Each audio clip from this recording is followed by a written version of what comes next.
Today's Friday, August 1st, and you're listening to episode number 27 of the DogHouse podcast. From DogHouseSystems.com, this is the DogHouse podcast. All right, we'd like to welcome everybody back. Again, this is episode number 27 of the DogHouse podcast, and today, as always, I've got Abby and Lorenzo joining me. How are y'all doing today? Great. Doing good. Good. Well, we have a pretty packed out podcast this week, and I'd say let's just go ahead and hop right over into Bark Bits with our first story of the day. Yeah. So there is an app on the App Store called Tea, like the drink. It is a women's dating safety app. Basically, it was founded and released in 2023, and it allows women to share anonymously, reviews and details about the men they go on dates with. You can let other women know if some guy's got, some sketchy red flags, and you can kind of steer them away from guys that you're like, didn't really, red flag. But recently they had two data breaches, one right after the other, from what I'm understanding. And basically their database that holds all of their user uploaded images and photo ID for verifications were posted to 4chan. 4chan. It was around 72,000 images, including 13,000 selfies and 59,000 images from posts, comments, and DMs. Yeah. Not a great time. They said that, nobody before February of 2024, if you signed up before then, you were not affected. However, the second database that was flagged release had private messages up to weeks ago. So these chats mentioned social media handles, phone numbers, real names, and it would not be that hard to go back and find identities of these anonymous women. Their response to this is to offer free identity protection services, but I guess I'm going to make the other assumption that in their terms of service, they're probably fully protected from this breach. Mm-hmm. So it's like all they have to do is say so sorry and move on. What a shame that this has happened. Mm-hmm. They have taken the affected system offline altogether, so a little too late. Yeah. Wow. On some happier news, Waymo is coming to Dallas. The fully automated Robotaxi service will be driving the streets in 2026. I remember us talking about on one of our first podcasts, and we talked about the possibility of doing a remote podcast in a Waymo. So maybe we'll do a segment and go for a ride at the same time. Maybe. Why not? Yeah. I wonder, obviously Dallas has a lot of branching suburbs. Like when we were in Austin earlier this year, we saw a bunch of these Waymos. It was pretty amazing. But I wonder if that service would extend to be able to come out to the suburbs like where we're at. Mm-hmm. We'll have to find out. Yeah. They do note in their plan that unfortunately we do have a pretty bad fatality rate, but they do have a plan to reduce fatalities on the road.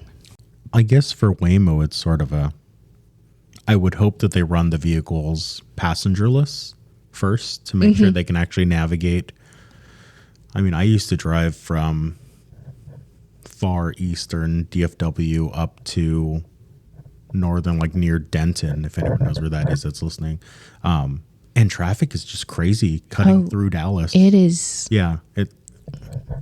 people are not paying attention or have no sense of protecting themselves on the road. They just need to get to where they need to go. So, yeah. Yesterday I had some guy, I had a reasonable amount of space between me and the car in front of me, and this car just whips in, and I'm like slowly rolling. So I'm like inches from this guy, and I have to, hit my brakes, and I'm staring at this dude, and I'm like, what are you doing? Well, on that happy note, it looks like Uber has a cool new feature, Abby. You want to tell us about that? I would love to, because honestly, I might try this one out if I do use Uber again. They are rolling out a women's preference option on their app. So it allows female drivers and female riders to be matched together. That's cool. So where you can set up your account and you can basically say, I would have a preference to having a woman driver. But they do say that if you feel like there is too much time between trips or if there is a difficulty getting a female driver, you can turn the preference off. But from one of their photos that they have showing how you can choose a ride, it basically is like women driver up top, and then you do have all of the other options. I'd be curious what the ratio of women to men drivers for Uber actually is, because have either of y'all had a lady Uber driver before? I never have. No, but I don't tend to use Uber, Lyft, anything like that. So I don't, except going sometimes when we go, on a trip, like to Chicago or some of these other places with trade shows and whatnot. I'd just be curious how much longer of a wait will actually be happening with this feature. I think this is an awesome feature, but I wonder if situations will come up, or maybe they'll tweak the software where it says, based on our availability, you might be looking at a 30-minute wait or something. Then would you like to just go ahead and have a male driver? Uber reports that 1/5 of their drivers are women. It is? Okay. So. That looks like it could really work. And they will be allowed to accept trips for just female riders. Nice. So they do have the option to pick. They do have the option to accept That's awesome. Only female. So very cool. Be very exciting. All right. Well, on some kind of sad news, ChatGPT, yep, John, that's the face. A Missouri woman sends out a warning to those who share private information with ChatGPT, because it's actually a lot smarter than you think. This woman, she posted the whole story on TikTok, and she basically she tells her audience that she leaned on chat during her IVF journey. For her and her spouse. And they had asked the clinic to not share the gender of the embryos, and because they wanted to learn the gender themselves and all that stuff. But she uploaded the report to ChatGPT with the blacked out information that the clinic went on to black out the information on the report. She went in and uploaded it to Chat to get it to give her kind of a solid understanding of a lot of the other data that the report contained. But it basically told her what the gender of her baby was going to be, of the embryos. Wow. And she asked it, how do you know that? Because it's been blacked out. And the chatbot can see the information underneath the blackout. So it is recommended. She does recommend that you do not upload any blacked out reports to Chat. It's good to know. Unless you explicitly tell the bot to ignore the information blacked out. Yeah. Surprise. Surprise. But a lot of people, the article that I'm referencing goes on to talk about how private, personal, like medical data in AI is typically still considered, taboo as a way. So like medical professionals have no idea how to use it in the field without it violating so many laws and regulations that keep the medical field the way that it is. So please be careful with what you upload onto your AI chatbot. And I hope this woman has the children she, That could have been our Pack Talk tip of the week. Do not upload blacked out data. Yeah. That's all I got. I was say don't upload anything personally identifying Yes. to any chatbot, AI, or even just a text message to yourself. Oh, Don't do it. there are girls who use chat to help them glow up. I'm sure there are people all around the world of all walks of life who use it as therapy or to just as a sounding board, and it's We've talked about this last week. we did. Yeah. Yeah, and please don't. Yeah. Just too risky. Yeah. It's the same as telling your, as some of my family members like to use the term, bucket mouthed friend who will just spill everything. Yeah. The one who can't keep a secret. Exactly. Yeah. And it's not so much a matter of if, but when, just Yeah. like everybody else getting breached or whatnot. It's just a matter of time. Exactly. Unfortunately. Hope that goes well for that woman. And congratulations. And congratulations. I don't know about y'all. We were actually maybe talking about this. The technical term AI slop. Yes. I don't know if it's a technical term, but we were talking about just the The random made up ungodly amount of AI generated images. digital junk food of AI generated items. Yeah. Well, DuckDuckGo now allows you to block AI generated images. However, it does say that it isn't perfect, but it will greatly reduce the amount of images that you will see. So this would be like when you're doing like an image search, Right. on DuckDuckGo, or looking for stock image or reverse image searching. So it'll just simply eliminate it from the results. yeah. It's not 100% foolproof, which of course is not going to be. Right. But DuckDuckGo tweeted out that they want to help people find what you're looking for and how much AI you want in your life. Nice. So go them. Yeah, it's very cool. Another tool to use if you're trying to find something specific and not just something generated because you typed in the search term. Yeah. Yeah. There is a AI generated video on TikTok that was going around. It's rabbits on a trampoline. Okay. It got everyone. Because you're like, why are there so many rabbits on this trampoline? And everyone's like, oh my God, who managed to do this? But you can tell it's AI because one rabbit jumps in front of another, and then the second one just disappears. Oh, Like just vanishes. It could have fallen off the side, but as I've come to find out, it is just 100% AI. So be careful what you're looking at. no kidding.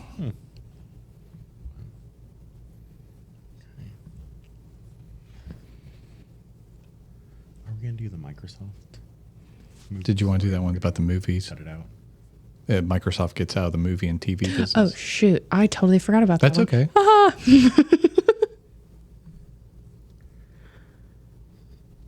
I was like, what? I was like, there's a Microsoft article. I didn't know if you cut I was it like, out. Yeah. I was like, what are we talking about? All right. Microsoft has finally announced that they are leaving the TV and movie distribution business. So they will no longer offer new movies and TV shows to purchase on all of their stores and their website. You are not eligible to get a refund for everything that you have bought, which is stated within your terms of sale that you agree upon, I believe, when you sign up for this. But there is a good news. You can access the content you've purchased on the Movies and TV app on your Xbox or your Windows device. So you can move all of the information and all of the movies and TV shows that you have purchased from Microsoft to a third-party application and watch them anywhere. Yeah, and that's Movies Anywhere. Movies correct? Anywhere, Yeah. yes. So that'll aggregate your libraries from iTunes, Amazon, Microsoft Store, I think maybe Google Play Store.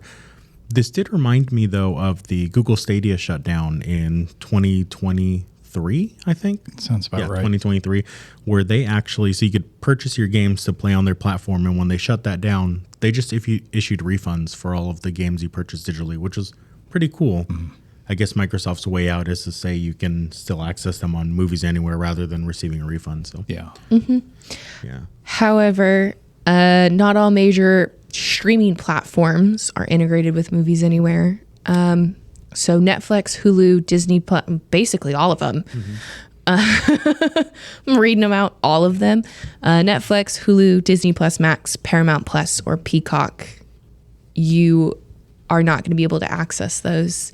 So you'll have to settle for a third party Movies Anywhere. So Movies Anywhere would only integrate places where you can individually buy series or movies. Perfect.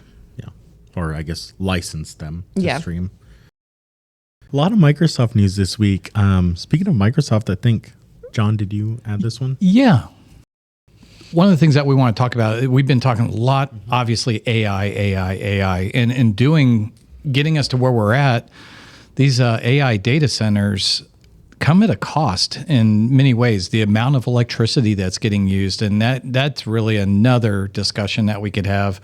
It gets frustrating when you think about residential electric costs going up, and one of the biggest reasons that the costs are going up is because the data centers are getting the big break on electric costs, and somebody's got to pay it, so ultimately it's getting passed on to us. That being said, one of the things I did want to talk a little bit about was an initiative that Microsoft has been taking that I hope everybody else will be jumping on board with, and maybe other folks are starting to do this, but the amount of water that is used on a daily basis to be able to cool these data centers down it's kind of mind-numbing. You know, if you're looking at a smaller data center, they could be using anywhere from 100 to 500,000 gallons of water a day just for cooling purposes. Then you start getting into some of the hyperscale data centers, like the ones that Meta, Google, Microsoft, they could use up to 1 to 5 million gallons of water a day. It was interesting. Back in 2022, Google revealed, and this is in 2022, so I can't imagine today, but they revealed that they used 5.2 billion gallons of water for its data centers globally.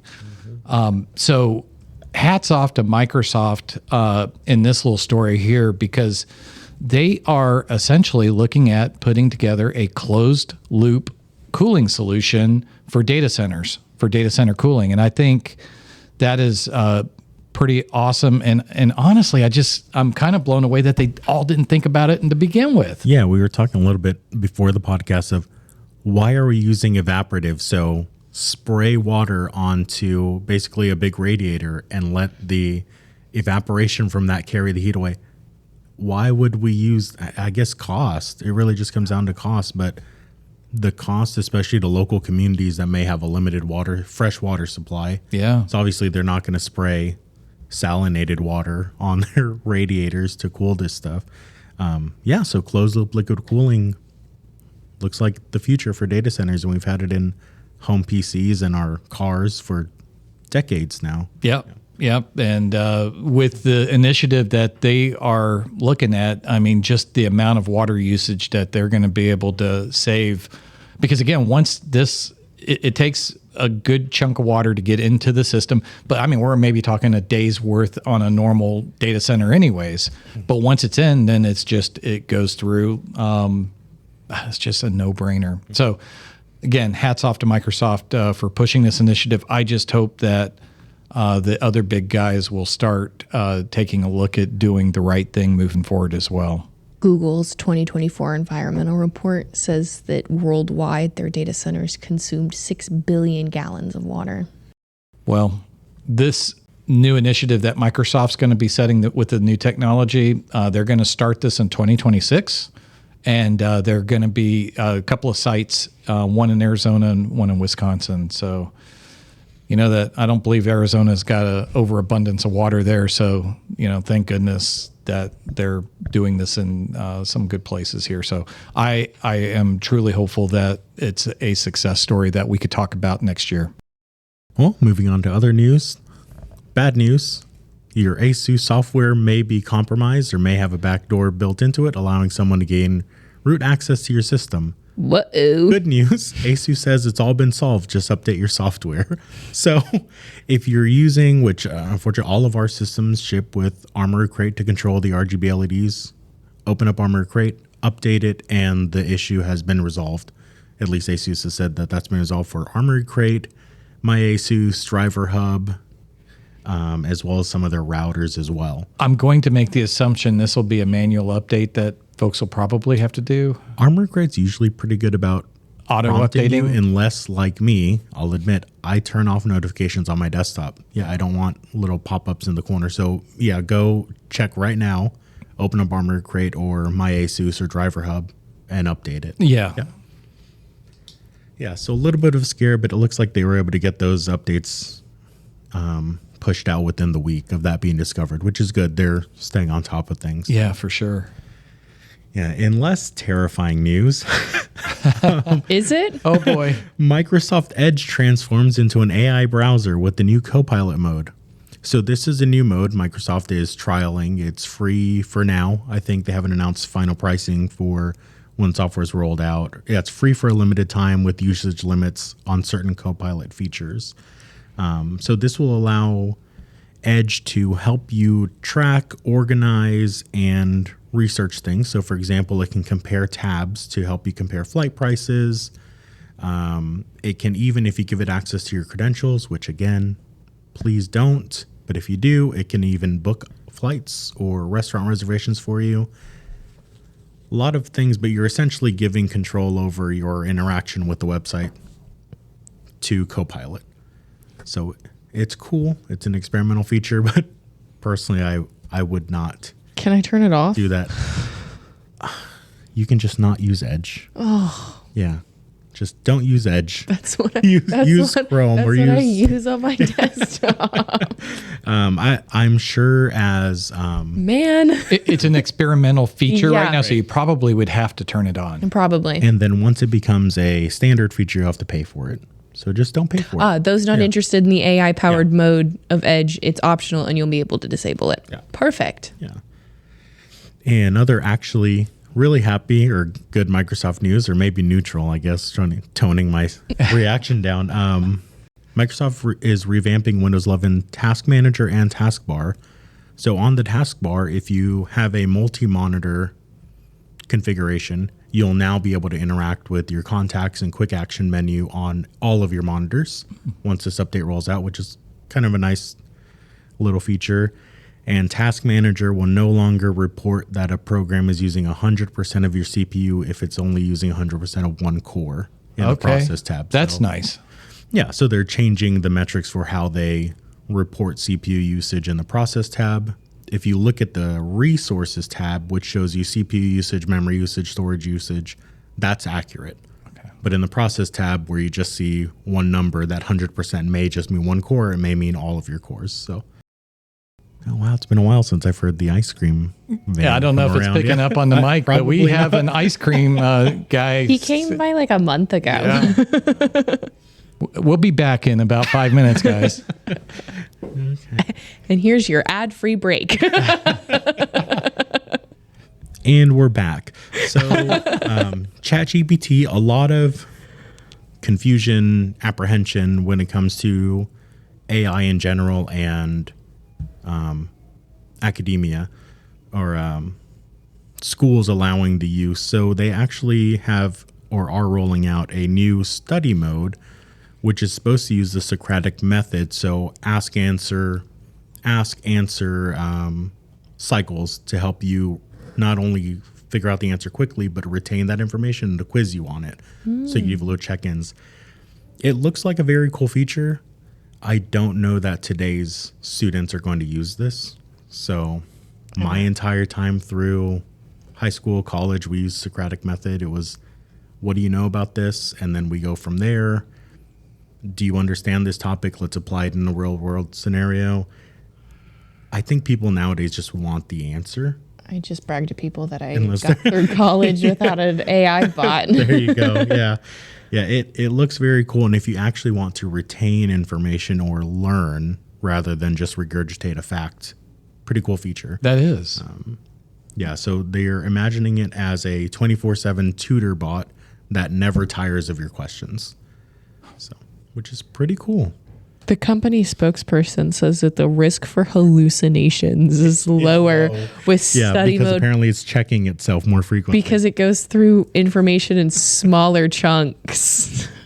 Nonetheless, another tool to put into your toolkit if you're a student or an educator or just someone trying to learn something. Yeah. That's kind of the thought I was Yeah. kind of going If you, Sorry. no, go Oh, ahead. you're good. It'll be rolled out in a few weeks. The article was released, 2 days ago, for subscribing schools. So Yeah, so that's the interesting part is I wonder how this will integrate with existing tutoring structures and centers. For a lot, at least for local colleges here to tutor at the college level, you need to either have taught or have a degree in that field or an adjacent field. So where does AI fit into that? That's for accreditation for the school, not just to say your tutors are qualified. That's for the school's actual accreditation to be an institution of higher learning. So we probably had that, but I was in a sorority, so we used a third party that had students. yeah. So a lot of them will have they'll have like a few tutors with like master's degrees. Yeah. And then they'll also partner with students who are embedded into the classes or through sororities or things like that. Yeah. Ours but as were part of their all- accreditation, they have to prove that their tutors are qualified to tutor in those fields, which is I don't even think I don't know. Okay. It was weird. yeah. The more that I think about it, the more I'm like, oh, okay. Gotcha. Really glad I didn't have to do that. Yeah. I think I did it maybe once because I didn't understand something in either accounting or some math class I was taking. Yeah. Yeah, so it'll be interesting to see how that integrates and how accreditation rules change or remain the same based on that if it's specifically targeted to education. Yeah. In other news, the Internet Archive just became an official U.S. federal library, which is pretty interesting. So the idea, at least here from who is it? California Senator Alex Padilla, is to help to, what would be the term? Clearly and concisely publish governmental records and data so that they're not spread out through different agencies and not available online. Yeah. So Universalizing all knowledge through digitalization is what they say. there you go. Yeah. That'll be fun. John loves to pull up the old websites on the Wayback Machine. Yeah. So Wayback Machine and Internet Archive, both of them were now, I don't know, maybe they can get funding. I'm not sure how that'll work. Yeah. So we've got a few interrelated articles here. So YouTube rolls out age estimation technology for teens Slay. to try and, even if someone has not entered their birthday or their correct birthday or a birthday at all, try and figure out how old they are to sort of restrict the content they're exposed to, which is cool and good. The UK has enacted their Online Safety Act, which looks to restrict content to people underage. And related to both of those, VPN usage has spiked. So people are trying to get around those filters and restrictions. So one of the ways you can verify your identity is by uploading a selfie. And this is specifically for Discord. So users in the UK have found that to get around Discord's KID system, they are opening Death Stranding, opening up the photo mode and having the character pose And one of the prompts is open your mouth, close your mouth to prove that you're a real person. And they're just having the character open their mouth and close their mouth in the photo mode and uploading that. And it's apparently bypassing those filters because it's a much older character in game. So a child isn't going to have a credit card or, usually not have a government issued ID unless they might have like a passport or something like that. We'll have to ask Robert about this because he'll actually be coming on our podcast later to talk about this. How do you verify the age of a child online? Unless you have to verify the age of their parent and then have a separate account created. And it's just, an ever evolving arms race of trying to restrict children or, people under the age from accessing material that they shouldn't. And then is it the company's responsibility? Is the government? Is it the parents? Is it, and it just keeps leapfrogging each other. And now stuff like this with basically photorealistic games or even AI generated images. Yeah. You can just bypass unless it's a, something government issued or an official document. Yeah. Wow. Yeah. But in sillier news, Pokemon released a trailer for their upcoming ZX game, and Mega Dragonite's new design has some people a little conflicted. It's a little goofy looking, and people are not happy. But personally, as a longtime fan of Pokemon, and Dragonite is one of the original 151, I always thought Dragonite looked a little goofy. So it's kind of the same. They added a giant pair of wings on its head. Okay. Yeah. Great. And they added a little crystal on its tail. It looks just about the same as it did before. I like it. Yeah.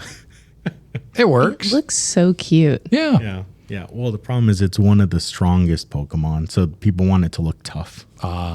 Doesn't Tough matter. and strong, and it's a strong dragon. No, doesn't matter. Yeah. No, it They're looks pretty bucking cute, that but- trend. It's because you're underestimating it. It can be cute and deadly at the same time. There you go. Yeah. Definitely. You can look cute and kick your butt. There you go. And it did, especially in the original games. It was very goofy looking with 2D sprite. In other gaming news, Sony is suing Tencent over a quote-unquote blatant Horizon Zero Dawn clone, Light of Motiram. And the article here from TechSpot describes it as Temu Horizon Zero Dawn. Oof. And it does look like that. Having played the original Horizon Zero Dawn, it looks like a asset flip recreation of the game. Wow. Music, costume design, character design, environment, enemies. It's just a much stiffer, lower quality version of that with all the shaders turned up to 11. Man, that's probably the worst insult you can get. Being Yeah. a Temu version of a it, game. It very much looked like the animations looked like stock marketplace asset flips. And Wow. it is just a total recreation of the art style of Horizon Zero Dawn, the story and the characters and music as well. That's- Which is pretty interesting. So we'll see how that shakes out. I think the fine is up to $150,000 per infringing work. So, well, good luck, Sony. yeah. Sincerely. Yeah. That's ridiculous. It's still listed on Steam and Epic Games. Yeah. Yeah. It's listed, and PlayStation, not Sony themselves, but a subsidiary PlayStation, actually, when the game was announced, posted it on all their blogs as a new upcoming game exclusive to their platform, which now it is not. So, Ouchie. well, speaking of asset flips and 3D art style, not that Blender is specifically for asset flips, but Blender is going to address the mobile space. So traditionally has only been available on PCs.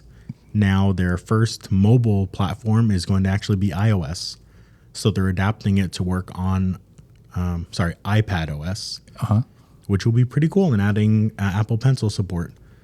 And a lot of times when you work on 3D models, you want to rotate, scale, move around, and to do that with the mouse and keyboard, you can use the shortcuts, or if you can just use the touch interface, that might be pretty cool with gestures. So I'm pretty excited to check this out once it's available. Is this going to be, do you think it'll be utilizing the processor on the iPad, or is it going to be cloud-based? No. I think they talk a lot about how mobile platforms are now powerful enough to run these workloads, especially if you don't have a super complex model or scene. Makes sense. So I think it's going to use that M series, especially with these new Pro iPads. They have M class, like you just said. So yeah. So I'll definitely be trying that out once it's available. Nice.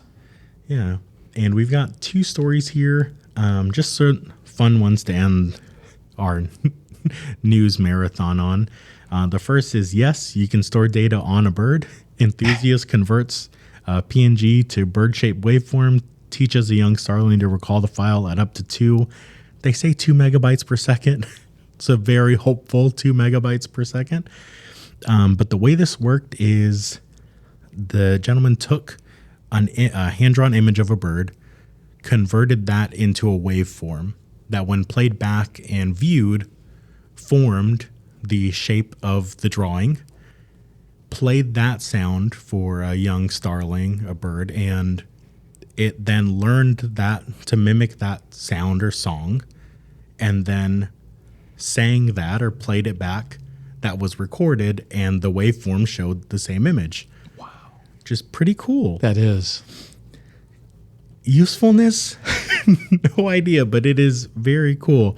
Just the precision with which they can recreate sound and, the tonality of being able to reproduce that waveform perfectly. It's crazy. That is awesome. Yeah, so there's a video in the article from Tom's Hardware, and the actual meat of the video starts about 17 minutes in. Okay.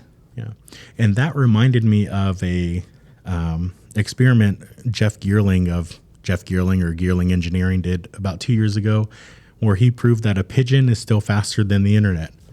He tried to send a bunch of data using his residential gigabit connection to a site somewhere else, and he measured how long it would take a bird to travel that far using 1 terabyte USB thumbsticks, and the bird won out. And he also dressed up as a pigeon, carried an SSD with him a further distance, and then extrapolated the data that way. So there's the pigeon under its own propulsion. There's a jet-assisted pigeon, and then the internet in the metrics. It's just a fun little that's awesome experiment. Yeah, that's a great story. For a little pick me up. Check it out. The pigeon head. Yeah. Well, thank you. There's I liked those last couple stories. It was great. Well, let's go ahead and hop on over to Tech Treats.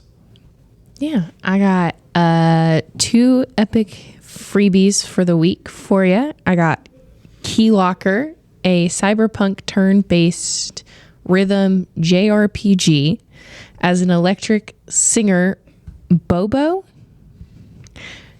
You'll choose your class, master a challenging combat system, and shake the foundations of a Saturnite society in a rhythm game style. It is typically $19.99, but until August 7th at 10 a.m., I believe your time, 10 a.m., whatever time zone you're in. Just get it before 10 a.m. on October. On August 7th, not Yeah. October. The other game is Pilgrims, a playful adventure game created by the team behind Machinarium and Samaros. Roam the land as you please and make new friends, share a laugh with your fellow travelers, and help them complete their little stories your way. How many different solutions can you find? It's typically $6.99, but again, until August 7th at 10 a.m. your time, it is free. Very cool. We've also got 2 Humble Bundles here to share with you all. The first is for all of our Star Trek fans. The Star Trek Comics Mega Bundle includes a mix of 93 comics from the Star Trek universe, and you pay at least $24 for those items on Humble Bundle. Nice. And the second bundle is titled Gear Up for Borderlands 4. If you have not played any of the Borderlands games, or if you have played a few of them and not the others, now's your chance to score all of them, aside from Borderlands 4, which is releasing September 12th, I believe, of 2025, for only $16 for all 8 games, which is That's a really good deal. Yeah. You can play all of them in 6 weeks for the new game. Yeah, speed run every single game. Yeah. Speed run all of them. And if you haven't played any of the Borderlands series, it is a first-person shooter series that sort of pioneered the looter-shooter genre. So defeat enemies, they drop lots of different weapons, they're randomized with different parts, rinse and repeat. Just rob everyone. This is a stick-up. And I believe 1 and 2 were a little bit more favorites of yours versus Those the third. were my favorites. 3 did not hold my it might be for some people one of their favorite games, but it just wasn't on my didn't capture me the same way 1 and 2 did. Hopefully 4 will kind of bring back the magic. Yeah. All right, let's go ahead and hop on over to our final segment, which is Pack Talk. And today we have Robert joining us again. Welcome back to the podcast, Robert. Thank you. And you're going to be talking to us a little bit about a game that you're currently playing, which is Death Stranding 2. Yes, Death Stranding 2. It's a great game. I love it. And I'm going to interrupt you, sorry, but I take it with it being Death Stranding 2, have you already played the first one? I have. Not a great game. Did not love it. But it had a great story. And as a game, it was lacking in gameplay. The gameplay was boring to me, and a few other people would agree. I feel like a majority, but it had a niche audience. So what the value it gave, Kojima intended not for everyone to enjoy it, but for a select few people. And I think those people got what they liked. And I think there's fun to be had in a little bit of it for everyone, but it definitely wasn't targeted for everyone's enjoyment, I'd say. Definitely not mine, but the story was fun. Does the story pretty much carry over from the first to the second? Yes, the story does carry over. I would recommend this first one's story. However, the second one does give like amendments to allow you to basically recap and catch you up with what happened in the first one. So if you never played the first one and you just hopped in the second one, they'd get you caught up. But to get a better understanding, I would play the first one. Okay, I guess without giving away too much, could you kind of give us an overview of the game? Yeah. So gameplay wise, you're just delivering packages in the most simple way to put it. You're going from point A to point B, delivering things to people. In the first one, to Americans. In the second one, you're actually going across the country. You're in Mexico. Oh. You're in Australia. You're connecting the world to the chiral network, which is basically the modern day Wi-Fi, the one Wi-Fi system. Okay. For everyone to be connected and receive their packages and all their needs. Gameplay wise, you're walking. Or you're driving if you get a vehicle, if you steal a vehicle or if you build one. Yeah. But driving is limited because there's no more roads, there's no more sidewalks, there's nothing. And that should stop you how? Well, there's rocks, there's mountains. If you're driving a motorcycle, you're not getting over the mountain tops very fast or not at all, to be honest. Most of the time I was forcing the motorcycle up mountains, to be honest. I was not ready to climb. I tried to find the perfect route to just get a smooth plane up the mountain. And because I just wanted to hold R1 or hold R2 and drive up the mountain the whole time instead of placing down thousands of ladders and climbing ropes. How many hours would you say you spent on the first game? First game, I think I spent 60 plus hours on the first game. Wow. Yes. I've already seen my friend. I asked him how long the second game was, and he spent 80 hours on it, and he's trying to 100% it, and he's up to 93 now. I take it he probably enjoyed the game then. I can't tell with him. He plays things. If he played one, then I just feel like he plays games that he just forced himself to play. He's played Dark Souls games all day. So.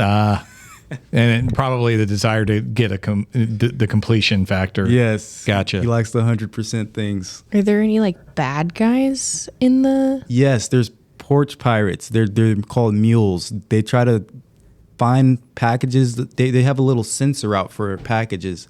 If they ding you, then they're coming for you, and they're going to try to stab you with their little electric poles and knock you unconscious. Luckily, they're so nice they won't kill you, but they will steal your package. So when you say you're delivering packages, from what we talked about earlier in the week, you don't have an inventory. Like, you don't just open a menu, put the boxes in. You actually have to stack them all up and carry them, right? Yes, and that's the main gameplay. Basically, the premise of it is you don't have an inventory like a traditional gaming inventory. You can't hold 64 blocks of something. You're strapping the cargo on your back, and you're carrying it from point A to point B, and the weight affects you. How much stuff you're carrying matters. You can strap it onto your arms. If you're small enough, you can strap some things onto your suit.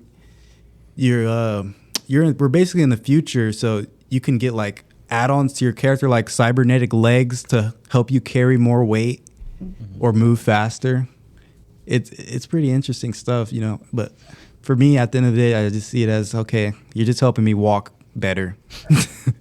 It doesn't feel like it's reinventing the wheel, but you're just walking, but improved. It's like they start you off in the beginning of the game, and they're like torturing you with like, okay, now you're constantly falling over because your stuff's so heavy. And then in the end of the game, you're like, okay, the stuff isn't that heavy anymore because I got these new legs, but I'm just really just walking. You just made it easier. That's cool.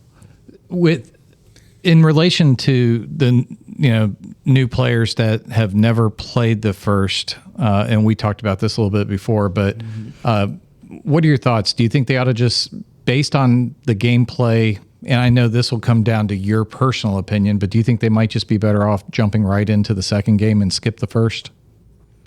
Yeah, if it doesn't sound interesting to you to just enjoy an experience of walking and traveling and running with packages, then I would definitely skip to the second one, because the first game has little to offer gameplay-wise than that. I feel like the boss battles aren't really fun, to be honest, in the first game, because they're not challenging. Two, it's still walking a lot.